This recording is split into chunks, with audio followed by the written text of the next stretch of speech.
Alright guys, in today's video we're going to be reacting to this SNY trading camp footage. It's the first look at the Knicks. If I have to use my tool, I will. And I'm about to debut it, guys. So Mike Brown, look at him in the back. I know it's like blurry, but Mike Brown, our first look at him. OG Anunoby is shooting free throws, getting warmed up. This is my first look at this, by the way. So if you guys are just seeing this, it's also my first time. Hopefully SNY doesn't take this video down. If they do, I wouldn't really blame them. Tyler Kolek, Kevin McCullough.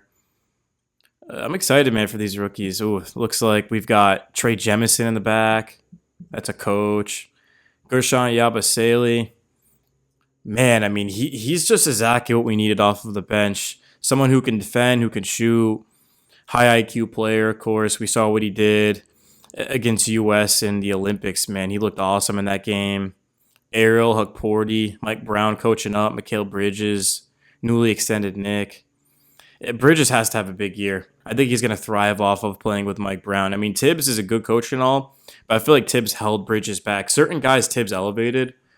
I don't think Bridges was one of them. I mean, he just was not the same guy that we saw in Brooklyn and Phoenix, man. I mean, Mikal wasn't bad by any means, but I mean, he was expected to be the piece that put us over the top, and he just wasn't that. As you can see, Brown is coaching him up. I think that's the biggest thing, guys, is I want to point something out really quickly. I'll make my point and then I'll point it out. I think the biggest thing with Mike Brown is that he has the Knicks practicing hard. He's also running plays and sets. It's just a way more hands-on experience. I don't think the Knicks were prepared previously for things that they came across and they had to sort of like wing it. I think the Knicks are going to be in a lot better situation this upcoming season thanks to Mike Brown. He's just exactly what this team needed. They got lucky he was available. This is Garrison Matthews right here. Man, I love Garrison Matthews. He's just a very big-time energy spark plug type of guy off of the bench. Here's Deuce. Deuce has a different haircut every time I see him, but that is him right there. In the back, just chatting it up. Two guards who could shoot the lights out of the basketball, who also are very good athletes. Jordan Clarkson, you talk about perfect fit for the Knicks, a guy who puts the ball in the bucket. He has that sort of funny personality. I mean, I've never spoken to him, but just from what I've seen, he just seems like a really likable, down-to-earth guy that could crack jokes. I think he just fits in exactly what the Knicks are trying to do. Rocking 00. I forgot he was doing that. It's crazy. Is he the first Knick to wear 00? I don't know. Those shoes are fire, by the way. It's like minty greenish. I like that, man. Tyler Kolek at the free throw line. You know, Kolek, I don't think he's going to see much playing time, but if he develops into his ceiling, I mean, we're talking about a guy who could honestly lead the league in assists. I mean, it's going to be tough to do that with Jalen Brunson, obviously, here. He's going to be here for the foreseeable future. But I'm excited about Kolek. Josh Hart, just out here chilling, warming up, talking to the coaching staff. Mitchell Robinson looks like he's practicing his free throws. That's going to be big for Mitch. If he can knock down his free throws, he's one of the most unstoppable players in basketball. If he can't, then he's not playable. As we saw teams go to hack him Mitch, which just shows that they want to get him out of the game. I think Ariel Hukporty, Mitchell Robinson, man, I'd love to see those guys play one-on-one. I mean, it might be kind of weird, 2 7-foot guys, but it would just be a lot of fun, be a physical matchup. And if Mitch can just knock down, 65% of his free throws, you kind of live with that. OG in the back with the hood on.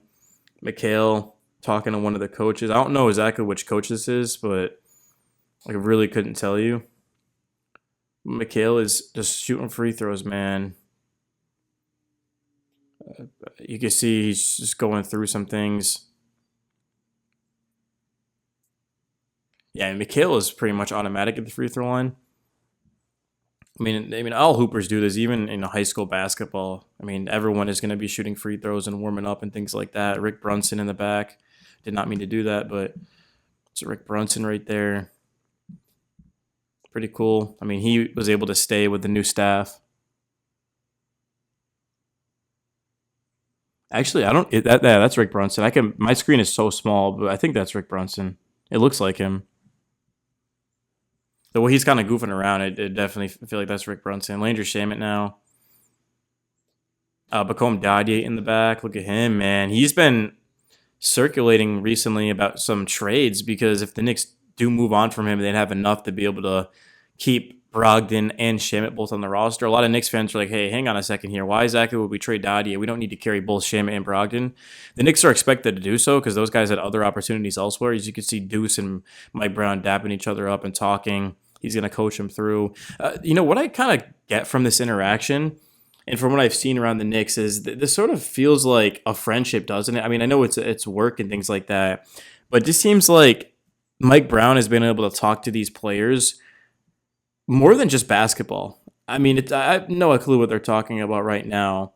Maybe for all I know, it is basketball, but it just seems like Mike Brown is really kind of connected with the guys early on. Josh Hart, I was looking for Hart to make a funny face at the camera. Maybe next time. Well, hopefully, we can get at least one clip of him doing that. He's kind of joking around with the coach, getting shoved.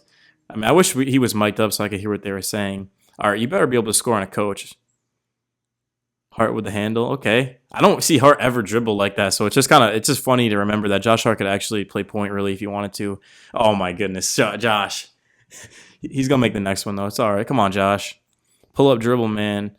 I mean, if Hart just had that one kind of went in. If Hart can actually add this to his arsenal, he'd be much better because he can catch and then just sort of beat opposing players off of the dribble and then kind of pull up or whatever.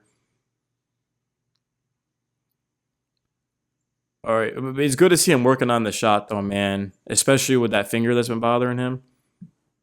That's pretty much it, man. I mean, I don't see really much of a reason to go back. I mean, is there anything that like is really worth noting? I mean, I guess we could talk about Jordan Clarkson. Just kind of pause it for a sec. Or we'll run it. No, we'll run it and just talk about Clarkson. Boom. All right, so my thing with Jordan Clarkson is the Knicks, they haven't had a player that can come off the bench and just put the ball in the hoop, that has that energy, that just is a natural bucket getter.